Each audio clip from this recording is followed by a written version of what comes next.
불쾌한 속삭임, 카페 한켠에서 시작된 복수의 서막. 1. 카페 일상의 안식처이자 음모의 배경.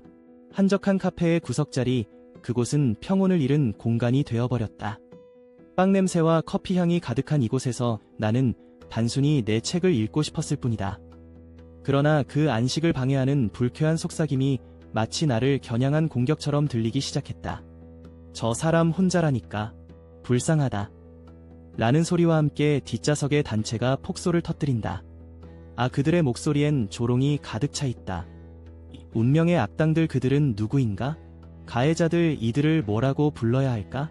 불쾌한 속삭임이 조무사들일까? 그들은 마치 드라마에서나 볼 법한 광적인 집착을 드러내며 나의 존재를 끈질기게 추적한다. 나를 향한 그들의 집착은 마치 사랑한다고 주장하는 연인의 그것과 유사하다. 우리 사이의 관계는 특별해. 그들의 소리로 가득 찬 카페의 진정으로 기괴하다. 3. 조직 스토킹의 기괴한 구조. 이들 가해자들은 단순한 개인이 아니다. 마치 프로그램처럼 조종당하고 있는 그들의 행동은 예측 가능하고 기계적인 프로세스를 따른다. 그들이 내 주변에 나타나는 타이밍은 기가 막히게도 공교롭고 마치 미리 짜인 각본처럼 느껴지는 순간들이 이어진다.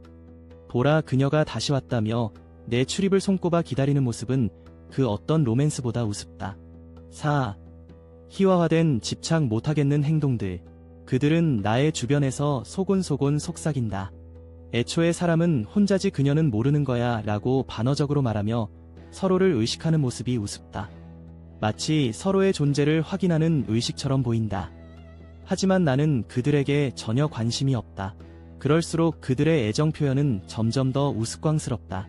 넌 내 운명이야 라는 외침을 들을 땐 정말 배꼽이 빠질 지경이다.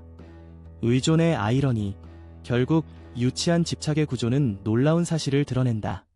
바로 그들이 나에게 의존하고 있다는 점이다. 그들은 나 없이는 존재 이유를 잃은 듯 나를 추적하며 자신들의 존재를 확인한다. 이어지는 내용은 블로그 게시물에서 확인하실 수 있습니다. 게시물 링크는 더보기란 또는 고정 댓글을 참고해주세요. 영상이 도움이 되셨다면 좋아요와 구독 부탁드립니다. 감사합니다.